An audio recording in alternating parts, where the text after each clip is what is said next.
Well, this is Jeep Man. So I got reached out by Boslla here to review their lights. Now, I've bought them their products in the past on the recommendation of D&E in the Garage and Project Dan, and I have them on my Jeep. So they offered to send me some for the Challenger, and I couldn't say no. We were already looking at buying it. We took up the opportunity to do it. So we're going to go through the process of unboxing. I mean, it's pretty simple. It's very self-explanatory. Plugs in very nicely. Very waterproof. Let me pull it out here. So they make sure they have good quality. Like I said, I've had them on my Jeep before through recommendations from Doug from D&E in the Garage and Project Dan. So we're going to get to it, install it. It's going to be self-explanatory. And yeah, I want to hand you over here and we'll go through this whole thing. Pretty self-explanatory. I already have LED lights in the Challenger. This is a 2010 Dodge Challenger SE. It's kind of been one of my dream cars. And yeah, so we're just going to take out the existing LED lights that I have. Just gotta pull all the stuff out for a sec. Easy twist and pull. These I've had in the Challenger for a couple years, and they've done me well, but now it's into the point where they've seen better days. You got some corrosion going on, and these are just some cheap Chinese ones, but like I said, they served me well. It's time to upgrade. So like I said, we've been looking for new Boslla lights, just not gotten around to doing it, and they surprised me by asking me to do a review, and I couldn't resist.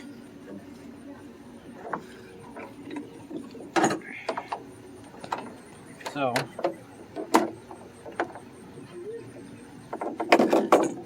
these, like I said, have seen better days.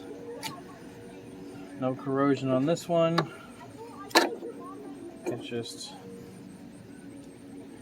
just old. So trash Chinese garbage. Now we have these ones. Very simple. All right. Make sure we take the glass piece off. All right. And put it in. It just goes right in and twists and it latches in place.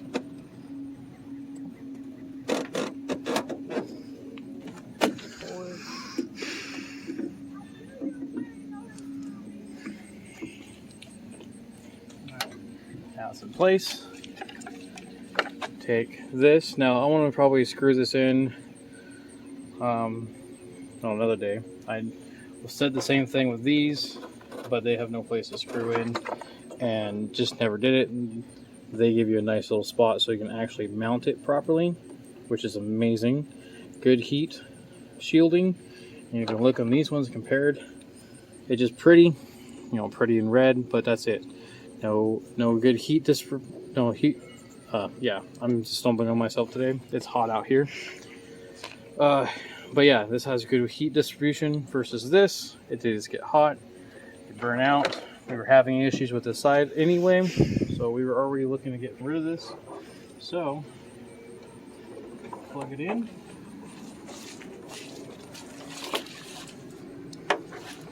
Very simply. Just make sure I don't be an idiot and plug it in wrong. Goes in like so. Now, don't be me. Probably be a better idea if we plugged it in first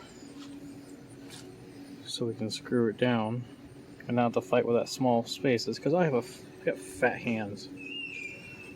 Alright. Excuse my neighbors, I have tons of kids out here.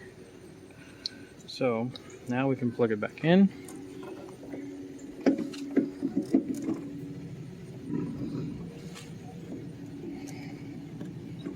Just a nice easy twist.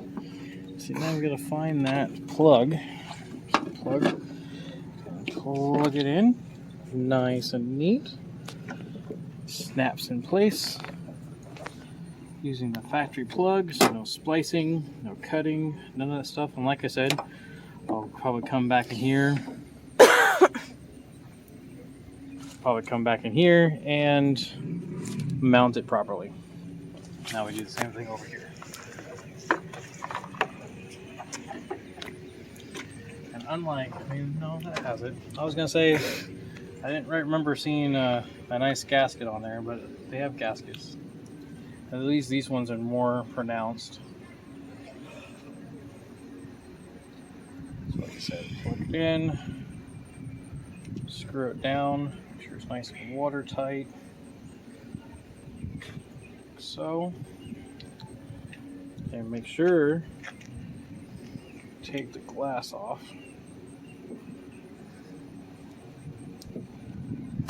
And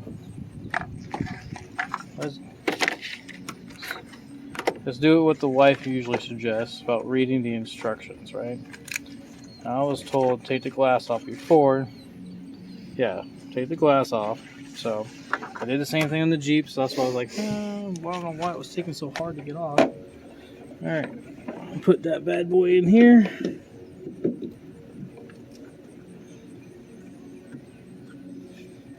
Alright, this is mounted. Pull that. Alright, I'm going to plug it in. Heard that snap.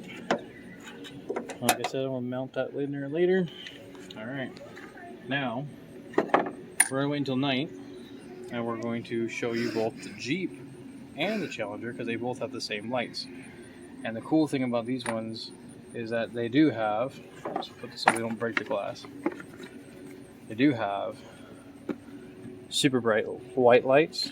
Then they have yellow mixed with the white to be able to go in the rain. Then the yellow light for snow.